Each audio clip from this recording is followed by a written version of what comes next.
Welcome back to Basic Assembly Constraints Part 3. And we're going to start this one by looking at our final product and how to adjust our mates and flush that I've already created. So as we left off, you only saw the first three, and now all of a sudden I have the cylinder and the triangle piece on top. What I'm going to do is I'm going to take those away right now. And to do that, I could look at my browser, and I could click on my yellow cylinder, and as you see on the screen, it's highlighted. And then you'll see I have these different things here. These are things that I did, and as I kind of go through them, it highlights them. I could right-click on them and delete them. Now this is something that you do not need to do. This is, if you end up making a mistake, it's something you can do afterwards. So you never had that step. And same thing, I could go that wood triangle that's there. I could click on that one and see that it's totally free, so I should be able to move it around. So this is where you started, was right here.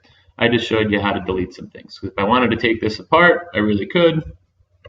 I could go ahead and choose. I see that I have the mate and flushes. If I really wanted to, I could delete them, but I'm going to need them there, so I'm just going to leave them alone. Okay, so let's look at how to get this cylinder on top.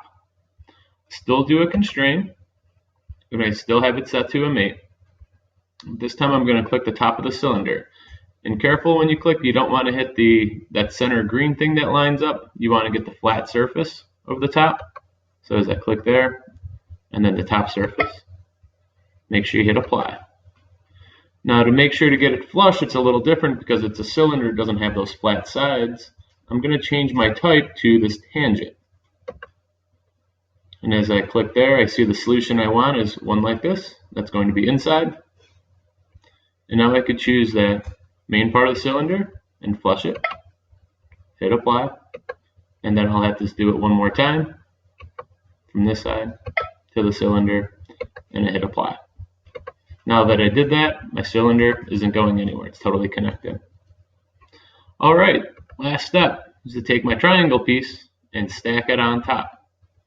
So my triangle piece, I want to make sure I get the 1 inch part, and this part is too long, that's over an inch. This part is too small, so one of the things I'm going to have to do is change my view when I do this. But I could start with my constraint.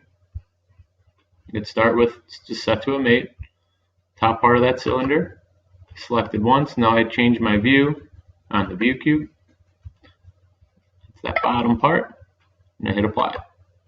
Now to do the rest of this, I'm just going to go back to the home because it's a little easier to see. I'm going to change now to a flush. I want to flush this side. And I'm actually, instead of choosing the cylinder, I'm going to choose a flat piece here, so like this cube. Hit apply. And then I change my rotation once more. And I could zoom in. I need to do one more flush, that side to that side. I hit apply. And we are totally done. This is what your finished product should look like. So now as I'm done here, I could eliminate this. Any of these parts I try to pull, I cannot take them away. They're all connected to that purple piece that was grounded. All right, thank you so much. Hope that was helpful.